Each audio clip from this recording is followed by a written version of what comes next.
Hello YouTube and welcome back to the channel. Right, so on this video I thought I'd give you a bit of an introduction to a bit more about my life away from the workshop and what I get up to. I just thought I'd like to sort of break up a bit instead of just saying the same thing over and over again what I do in work. Let you see a bit behind the scenes if you like.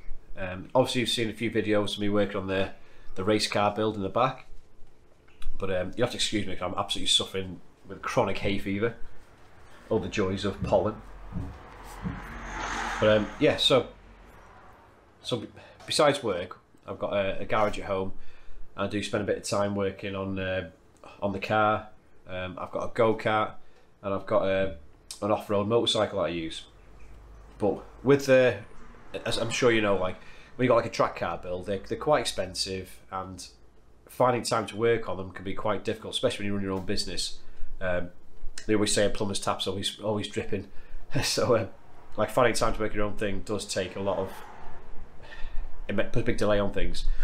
So I thought about it a while ago now about buying something else that'll be able to take the edge off not being able to go out and track, and the solution to that was a go-kart.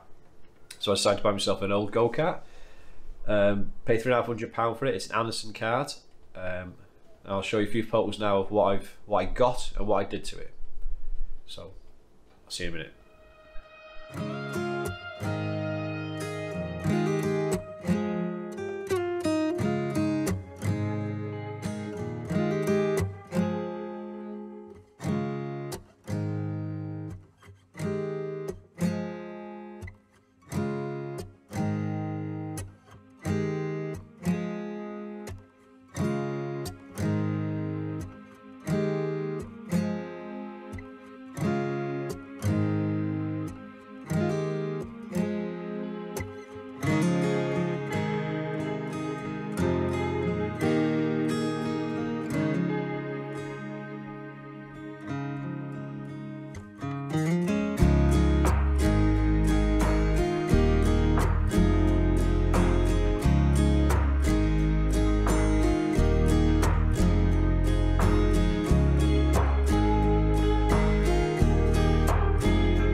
Right, so as you can see, it was quite a good restoration on it. Everything was done to the best I could do. That mainly took place during COVID, and that's when I actually got my teeth into it and really started working on it. But in the meantime, when we were in lockdown, I've got quite a few friends who are in the same situation as me. They're building track cars, but finances, just having a family, that sort of thing, gets in the way of building it, and they're getting a bit fed up of not being out on track. And I sort of talked them round into them buying go-karts as well. So I've got a couple of friends who have bought, literally one of my friends has bought the same chassis as mine.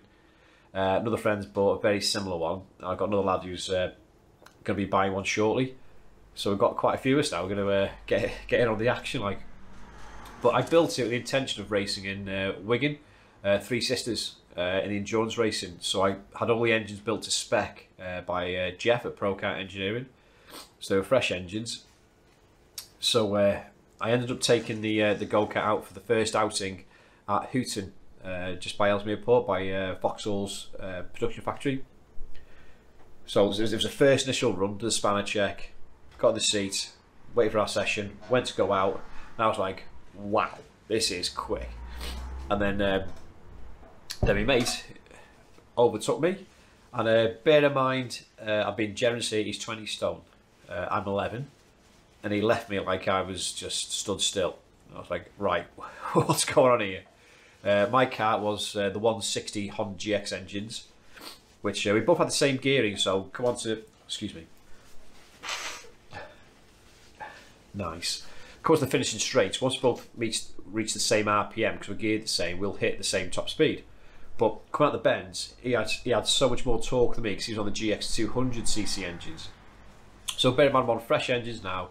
I'm about 3 laps in, 4 laps in, and I'm like, right, as fast as my kart is, it's just nowhere near me mates. So I ended up having a chat to the fella who built my friend's engines, and he said, "Oh, I've got two Subaru engines on the shelf." I was like, "Right, okay, what are they?" And he said they're 216cc. I think they do 10 brake each at each side, which is quite a lot in go-karting terms. That's 20 brake combined, and that'll certainly shift. So I bought them, fit them to the kart, and in my first outing, did 3 laps, and this is what happened. You'll like this.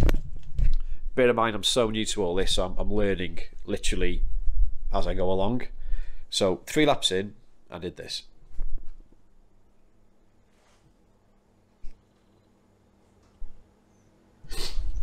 There's a poor engine there. Absolutely shocking. I've got my old race 160s here. They're for sale, by the way, so freshly built with dynographs. But yeah, so I fitted the new engines to my go-kart, and with a bit of excitement, I started revving up in the garage with no load on them, and I think it hit 7 grand.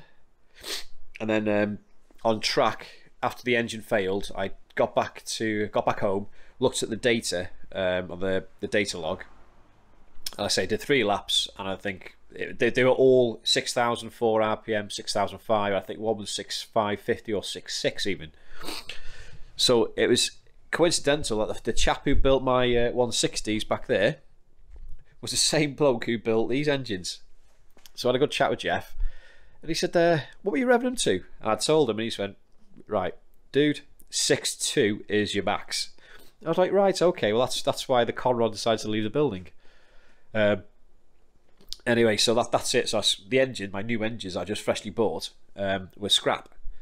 Well, one of them was scrap. So I decided to dismantle it. So this is what I ended up with. So I dismantled it all, literally stripped it all back. There's still bits of swarf and bits of the old Conrod stuck in the block. But the main thing was the block there's no scoring. Like sometimes a Conrod could lose connection with the crank, fly up to the top, hit the head, and that could go like that and score the side of the bore. But there's none of that going on, which is really, really lucky. So I ended up joining a forum because I've got Subaru engines, by the way. So they're not Honda engines, they're Subaru engines. My mate tagged me in a Facebook group for the Subaru engines, and I put a little bit of a flag out saying I need some help. I've done this, that, and the other. Can you help me out? And a chap contacted me saying, "Yeah, I've got a good condition second-hand crank, good condition second-hand Conrod and piston, all connected, ready to be installed into your engine." I said, "How much that going to cost?" I thought, bear in mind, I'm from a like track car background, not a go-kart background, so I was expecting the bill. £75 delivered. I was like, "Yeah, gives you PayPal and I'll wire it over, mate. That's pretty sound." And fair play. 4 days later, it's all arrived, and this is where we're at now with the kart. So, look a little bit dirty, the kart, but I've got this engine which I think has survived. But the bloke who I bought the engines off has recommended I do inspect the Conrod and maybe replace it, which I've already sorted out an order for billet options. But that's moving on a bit further forward because that's for tuned engines. But as it stands now, this engine I think has survived. I've had it ticking over and it's been fine. But like I say, the block is here, ready to be prepped, and install new gubbins. So that's what this video is going to be about now. I'm going to hopefully, first time ever with a go-kart engine, rebuild the engine. Well, bottom end rebuild if you like. Hopefully the head will just be timed up and it should work. But something a bit different for the channel, and I'll hope you like it. So let's get cracking. Need the beer.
I think we've got top dead center all timed up, so that is top dead center on the crank.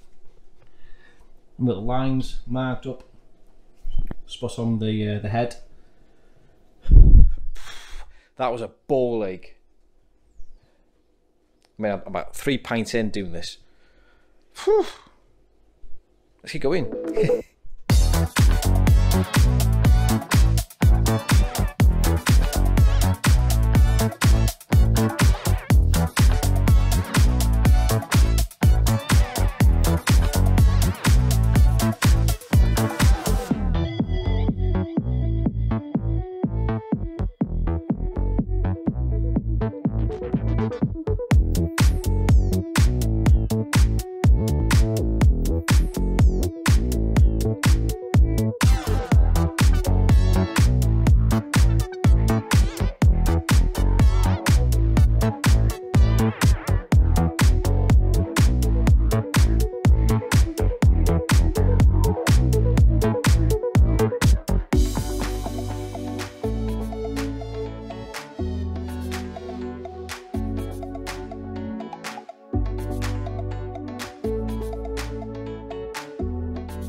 Okay, so it started up first time-ish sort of thing, a couple of pulls to get the fuel circulating through the carburettor, and it fired up pretty much straight away. So it's the next day now.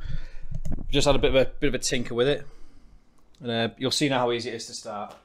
Well, hopefully it'll start.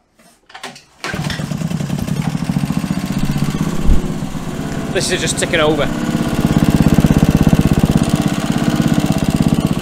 It sounds epic.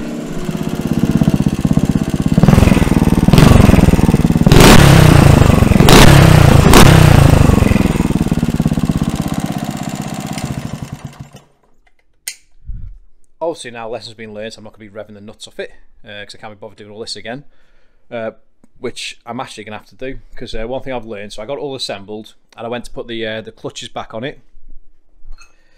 So here's the clutch that was used on the other crank, that was on it, and you can see that really should be a lot shorter, so it should look like that.